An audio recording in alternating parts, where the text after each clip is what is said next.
الله الرحمن الرحيم. هناك كثير من الأحاديث التي تسمى أحاديث نبوية فيها غيبيات عن الماضي والحاضر والمستقبل، مثل عذاب القبر ومناظر الساعة والحساب ومناظر الجنة والنار، كلها ورد، والعذاب والنعيم، كلها وردت في أحاديث نبوية. أقول أن النبي لا يعلم الغيب إطلاقا، وهناك أحاديث وردت ماذا سيحصل في المستقبل عن أحداث المستقبل. هذه الأمور النبي لا يعرفها. الغيب هو ما أوحي إليه في التنزيل الحكيم. قال تعالى: قل لا أقول لكم عندي خزائن الله ولا أعلم الغيب ولا أقول لكم إني ملك إن أتبع إلا ما يوحى إلي.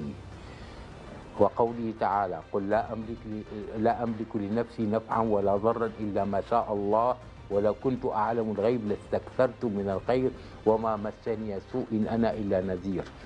وقوله تعالى: ولا أقول لكم عندي خزائن الله ولا أعلم الغيب ولا أقول إني ملك. وقوله تعالى: قل ما كنت بدعا من الرسل وما أدري ما يفعل بي ولا بكم. وقوله تعالى: تلك من أنباء الغيب نوحيها إليك ما كنت تعلم وأنت ولا قومك من قبل هذا فاصبر إن العاقبة للمتقين.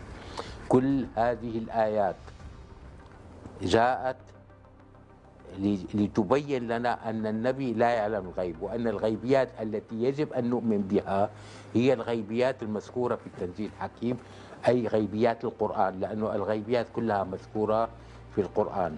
الأحكام لا يوجد فيها غيبيات إطلاقا. وبالتالي كل أحاديث عذاب القبر والبعث والجنة والنار وأحاديث الصراط المستقيم أنه أحد من السيف وأن النار تجري تحته وكل هذه الأمور وكل هذه الأمور ووصف الجنة والنار، كل هذه الأمور عبارة عن جاءت من ثقافات ما قبل الرسالة المحمدية، دخلت في الرسالة المحمدية باسم الأحاديث النبوية. فمثلا أنكر ونكير والشجاع الأقرع تراهم في جدران مقابر في وادي الملوك، ترى اثنان يقفان ويحاسبان الميت ومعهما أفعى أو ثعبان يحاسب من هذا. ترجموه عندنا أنكر ونكير والشجاع الأقرع.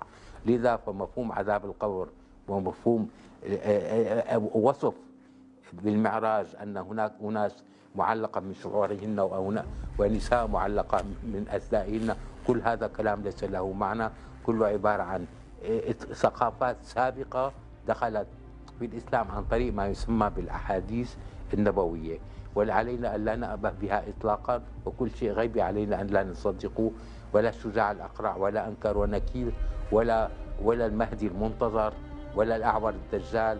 كل هذه الأمور عبارة عن تخدير بخرافات للناس لينتظروا الفرج عندما يأتي المهدي المنتظر، وهذا غير صحيح إطلاقا.